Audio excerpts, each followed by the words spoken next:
Nous continuons et nous descendons sur Vérone, jumelé avec Nîmes.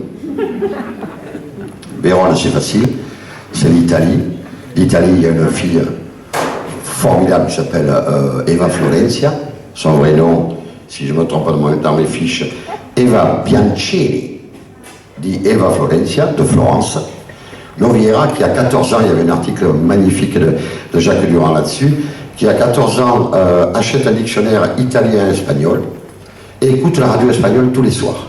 Et à l'âge de 17 ans, elle s'échappe, elle va en Andalousie, elle décide de devenir torera.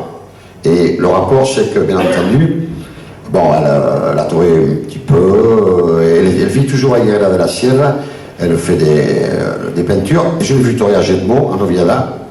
Elle en avait. Après ça, mais bon. Et ce rapport, c'est parce que j'étais à l'alternative de Cristina Sanchez.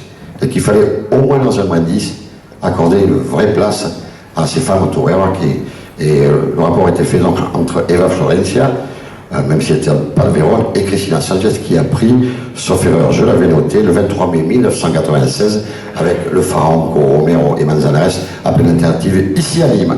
On s'en va, sauf erreur, il y a une ville en Israël, qui est jumelée avec Nîmes, qui s'appelle, fiche numéro 4, Rishon-LeZion, c'est ça? Je ne sais pas si ça se prononce comme ça. Là, difficile à trouver un rapport pour revenir sur Nîmes.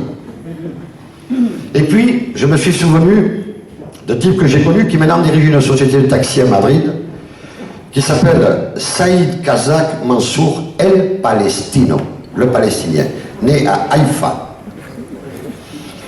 Personnage formidable, il a pris l'alternative à Benalmádena avec José Miguel Soler, mon ami Gasolina. Après avoir un surnom qui s'appelle Gasolina, essence, on va le faire. Et ce Palestino, qui maintenant, cette grosse compagnie de taxis, il prend tous les Émirats, quand sur Madrid, il y a des voitures comment on appelle ça, de grande remise, ça. Voilà. Et je me rappelle aussi, pour revenir, un novillero en Équateur qui s'appelait El Judío, le juif. Et son principal exploit, c'est qu'il ne voulait pas le faire torer à Quito, il s'était cousu les lèvres. El Judío. Et les lèvres cousues, on l'avait interviewé, on était parti à l'époque avec l'équipe de Jean-François Menger, avec Jean-Jacques Bazier, Christophe, etc. On avait interviewé ce type qui avait les traces des lèvres, il était resté 15 jours avec les lèvres cousues pour pouvoir torer, parce qu'on ne voulait pas le faire torer à Quito. Ça a bien changé, puisque maintenant il n'y a plus de mise à mort à Quito. Enfin voilà, El Judío. Et puis toujours, si je reste en Équateur, il y avait un Tortuga, qui était un petit banderillo qui ressemblait à une ninja, une tortue, tu te rappelles? Et à Dax, par exemple, il avait fait la corrida mondiale, et il avait sauté pour les banderilles, mais il faisait... oui, là, il avait sauté, et à l'arrivée, deux paires de banderilles, le public debout, et à l'arrivée, il revient vers nous et dit « Le souci, c'est que je ne voyais pas où j'allais planter. » C'est un taureau quadri qui était haut comme ça, il a laissé sauter la petite tortue, là, qui vient de tout. Et ce tortue-là, je me rappelle qu'une fois, à Quito, il avait une école de jeunes élèves de toreros équatoriens dans la montagne, et c'était la première fois où les gosses étaient arrivés, ils ne connaissaient pas leur capitale, ne connaissaient pas Quito.